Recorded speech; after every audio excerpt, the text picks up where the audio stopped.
Tyrese Halliburton was with Pat McAfee, and he said that the Pistons wouldn't be rivals to him unless they matched up in the first round. Do you agree with that from Tyrese Halliburton? And who would you like to see in the first round as a Piston fan? I think the rivalry. I do think there's some weight to that. I mean, you can go at it as much as you want in the regular season, but I think rivalries really get cemented in the playoffs, and that's really what sets things for years to come. So I can't say I disagree. Do I think there is the beginnings of what could be a rivalry between the two? Absolutely. But yeah, I mean, that's to say though, like they actually get matched up because one of these teams could advance and the other doesn't, and that other team could be Indiana. So then that's another discussion. But I don't know if Indiana's necessarily the matchup Pistons fans want the most. Ironically, though, with the playoffs, because if you're looking at how they've played this season, the Knicks are the dream matchup for the Pistons. I think you are praying that either you stay at 6 and the Knicks stay at 3, or the Knicks fall to 4 and you move up to 5, because the Pistons have seemingly dominated the Knicks in their two matchups they had in MSG, where that's a tough arena to play in, and the Pistons went in and thoroughly beat the Knicks. And I thought the way Cade is able to dissect a OG Anunoby, a Mikal Bridges, like two guys who are hauled as the best wing defenders in the NBA, like that's something that you really can take advantage of, because if that means Mikal and OG are on Cade, that means Brunson's on like a Malik Beasley or a Tim Hardaway Jr., and you'll take your chances there, right? I think you match up pretty perfectly. The only thing in that series that could be really concerning for the Pistons is the Karl-Anthony Towns matchup against Jalen Duren. But then again, you have Isaiah Stewart coming in, who played great defense on Karl-Anthony Towns. So I feel like that's the perfect matchup for the Pistons. Now, in terms of an entertainment standpoint and a general NBA fan standpoint, I think the Pacers would be the perfect one, just because there's already some real hatred there. They clearly don't like each other, and there's also a lot of history behind the rivalry as well that kind of gets renewed. I would love to see the Pistons and Pacers go like 7 games in a series and see the home crowds really get into it, and just the animosity there would be really great. But the Pacers did beat the Pistons in the season series so far. Not to say the Pistons can't do it in the playoffs. Obviously, things change, but I think in terms of the matchup you want the most, I think I'd go with the Knicks.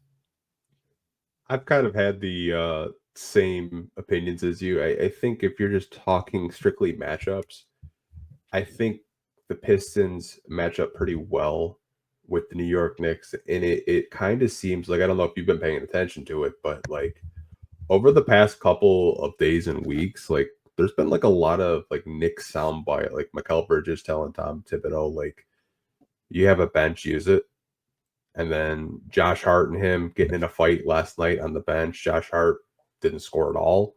The Knicks might be getting a little bit fatigued after a long season. And if you follow Tom Thibodeau's career, he likes to play his starters high minutes. And I think that does benefit the Pistons, because there's no way the Knicks are going to be 100% come playoff time. They're going to be banged up. And I don't think any player really is 100% come playoff time, obviously. No. Yeah. No. I think the Knicks... go ahead. No, you can go ahead. I think Brunson, also his health, is going to be a major factor in also in not only the seeding, but also how things play out this playoffs. And if the Pistons do get that matchup where Brunson's not ready by the beginning of that series, that's an opportunity to go, up 2-0 before he's back. So it's something to watch. And yeah, I do think the way that they get played is not necessarily a recipe for success in the playoffs, just because you got to be healthy, right? Like, we all hate the load management stuff and not being able to watch stars on any given night, but like there's no recipe for success when you're playing your guys 36, 40 minutes a night against, like a regular season game, and they're playing back to backs. Like, you're going to be extremely banged up, and this is the most fast paced NBA there's ever been. So it's not just like playing, because I know older players will say it a lot, where it's like, oh, I used to play back to backs, and it was no problem. Like, it's a different game, and it's not only extremely physical, but it's extremely fast paced, and you're just not built to go 3 more months after that type of style. So I really feel like that's something the Pistons could take advantage of, as they've also been pretty healthy this season. I mean, outside of the Ivy injury, like, there's really not been many nagging injuries for the Pistons outside of like genuinely just a freak accident. Yeah, which I think was intentional by Trajan in the front office, is targeting players that actually play and that are like maybe on like their last leg. No pun intended, Joe Harris, but that's just kind of like what we were kind of used to during the Troy Weaver regime. But getting back to the Pacers, I think the Pacers are probably the Pistons' worst matchup because they don't have a solution for, I think, 2 players. It's TJ McConnell, who he just sees red when he plays the Pistons. He's just so hard to stop. And Pascal Siakam. I don't think Tobias Harris, I think defensively has been really good this season in spurts, but I don't think they have a solution for a Pascal Siakam. Miles Turner also has torched them.